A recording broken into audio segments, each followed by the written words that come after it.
Isang mapagpalang araw po sa ating lahat mga ka-brother, and welcome back po sa ating YouTube channel and also sa ating Facebook page, Brother Justin. So basta mga hindi pa po nakasubscribe, please subscribe po ang aking YouTube channel and follow din po sa ating FB page. So ngayon mga ka-brother, is tuturuan ko po kayo kung ano ang tamang proseso at tamang pamamaraan sa pagpunla ng ating mga lettuce. So step by step ko po sa inyo, ituturo ko po sa inyo step by step kung ano ang ating magiging procedure. So tara, samahan niyo po mga ka-brother at simulan na natin. So ito po ang ating mga gagamitin mga ka-brother. So nag-prepare tayo ng sprayer na merong malinis na tubig at walang halong chlorine. Mag-prepare kayo ng tissue, kahit 3 pirasong tissue, okay na po yan. At saka malinis na empty container o empty na Tupperware na hindi na po ginagamit. Lalong-lalo na itong ating binhing lettuce. Kailangan po mga ka-brother is pag bumili kayo ng binhing lettuce, kailangan po pasado po sa ating FDA. Kailangan po quality sa pagpapatubo natin kasi meron pong binhi na iba dinideliver lang na expire na po. So kailangan po piliin niyo po ang store na quality talaga ng kanyang mga binibintang binhi.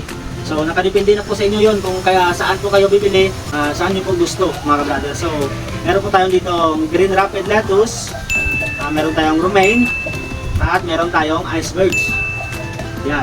So ang una nating step mga ka-brother is kuhanin natin ang ating tissue at siguraduhin natin malinis po ang ating paglagyan ng ating seedling mga brother. So kunin po natin ang tissue at ilatag natin po ito. Yan. So pagkatapos na po natin ilatag ang tissue dito sa ating container sa seedling natin mga ka-brother is babasahin na po natin ito na gamit ng ating sprayer na may lamang tubig mga ka-brother.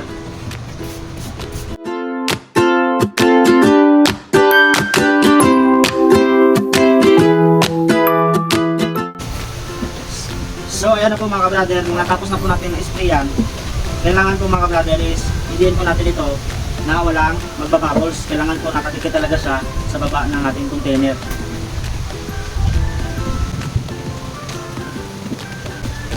At kung kulang pa po ang ating tubig, ay dagdagan po natin ang spray.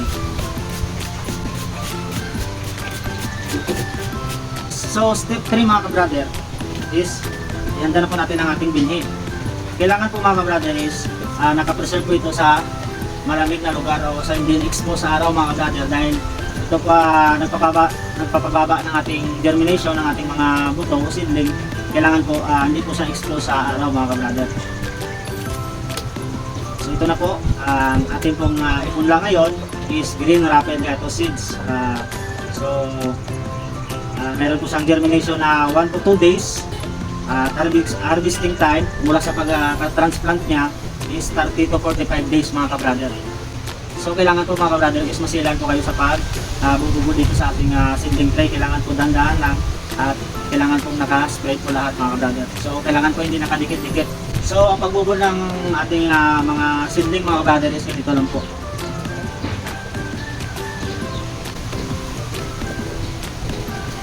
So nang nailagay na natin ang ating mga seedling o mga binhi mga ka-brother, sprayan po natin ulit siya ng ating sprayer.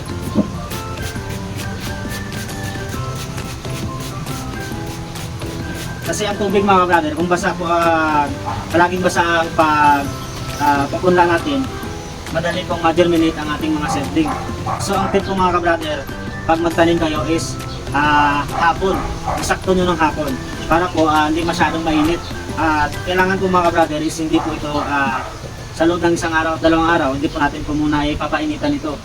At hindi po kailangan i-expose sa araw kasi bababa po ang kanyang germination niya. Pagkatapos na natin mga ka-brother, kailangan po natin basahin ito 3 times a day. Kailangan po palaging basa kasi inabsorb din po ng ating mga seedling.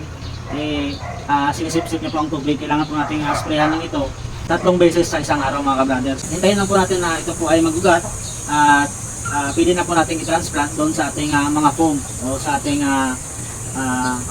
pidya mga ka-brother. So ipapakita ko po sa inyo ang example ng aking pagpupunla kung epektibo nga ba o hindi. So ito na po ang ating unang na ipunla mga ka-brother. So hapon ko lang po ito na ipunla At sa nakikita nyo mga ka-brother is nag-sprout na po ang kanyang ugat. So epektibo talaga ang ganitong pamamaraan sa pagpupunla.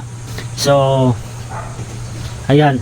At so ayan lang po mga ka-brother. So sana may apply niyo sa inyong mga halaman. At gagawa pa po tayo ng iba't ibang mga tutorial about sa pagha-hydroponic.